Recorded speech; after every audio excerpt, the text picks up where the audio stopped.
Have you ever done this? You buy one new thing, and then suddenly you find yourself buying 5 more things to go with it. It is so frustrating, and it happens to all of us. But you know what? It's not some personal failing. It's a really powerful psychological trigger that, believe me, designers and marketers know all about.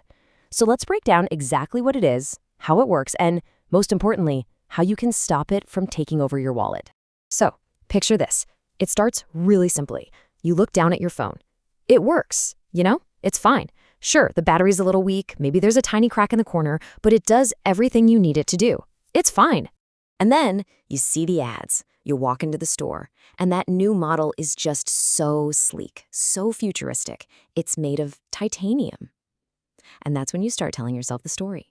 You convince yourself you need the upgrade, right? It's a productivity tool. It's an investment in your work. So you do it. You pull the trigger. You drop $1,200 on the new phone. And you walk out of that store feeling good, successful even. A single, manageable purchase. Or so you think. You get to your car, and you're just admiring this little masterpiece of engineering. But then you start to notice something. This new, perfect thing, it doesn't really want to be alone. It starts making demands. Suddenly, your old frayed charging cable just looks like total garbage next to it. So you gotta buy the new MagSafe charger. And that cheap plastic case? No way. It looks ridiculous on a titanium device. You need that premium leather one. And of course, your old headphones, they're not even compatible anymore. So you have to get the new AirPods to get the full experience. And just like that, within 48 hours, your $1,200 purchase has quietly morphed into a $1,600 purchase. The cost just completely escalated without you even realizing it was happening.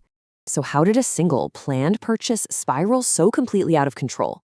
I promise this isn't just about being bad with money. This is a well-documented psychological chain reaction. And to really understand it, we have to go back in time. Almost 300 years, actually. Yep, our story starts way back in 18th century France with the guy who first wrote about this whole strange spiral of consumption, the famous philosopher Denis Diderot. He experienced it all firsthand, and it all started with a simple scarlet robe. See, Diderot was brilliant, but he was also flat broke, and he was perfectly happy living his humble life until Catherine the Great of Russia, who was a big fan of his work, bought his library for a massive sum of money. Suddenly, he was rich, so Diderot treated himself to one single luxury item, a beautiful, expensive scarlet robe. But when he sat down at his old, rickety desk, the contrast was just jarring. The magnificent robe made everything else he owned, his desk, his chair, his rugs, look like total junk. And so began the spiral of upgrades until his entire home matched the elegance of that one robe, which of course left him broke all over again. And Diderot's little cautionary tale gives us our formal definition. The Diderot effect is what happens when one new high-status item comes into your life and just sets off a chain reaction.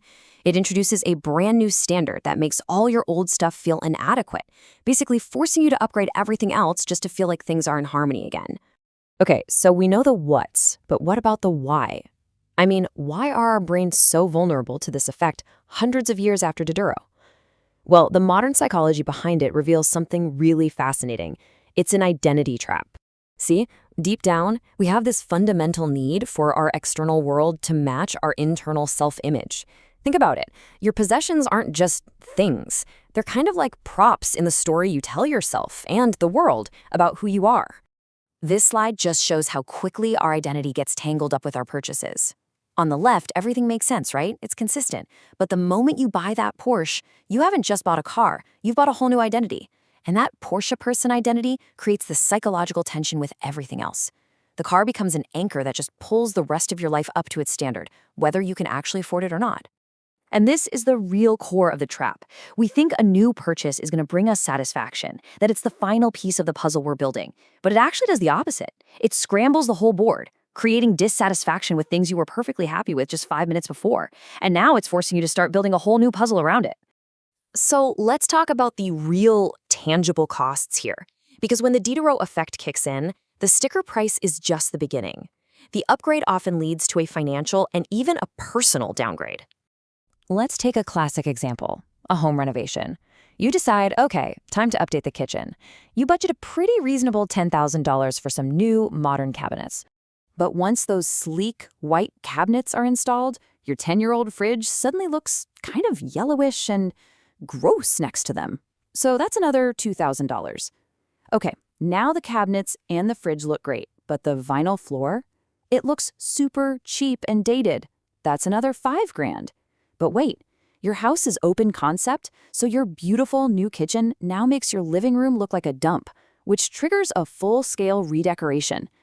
And just like that, your simple $10,000 project has completely ballooned into a $35,000 renovation. The initial upgrade actually created the dissatisfaction that cost you an extra $25,000. And, there's a non-financial cost, too. Diderot became slave to his new robe. He was terrified of ruining it. It's like when you buy that expensive white couch, you suddenly stop letting friends drink red wine in the living room. You become the caretaker of your possessions, and you lose the freedom to just live in your own home. All right, so how do we fight back against a psychological instinct that's this powerful? We can't just stop buying things, obviously, but what we can do is become more deliberate. It's about building firewalls to contain the spiral. Here's a 3-step defense strategy to do just that. The whole strategy is really about awareness and setting some firm boundaries. First, you learn to see the full picture before you buy.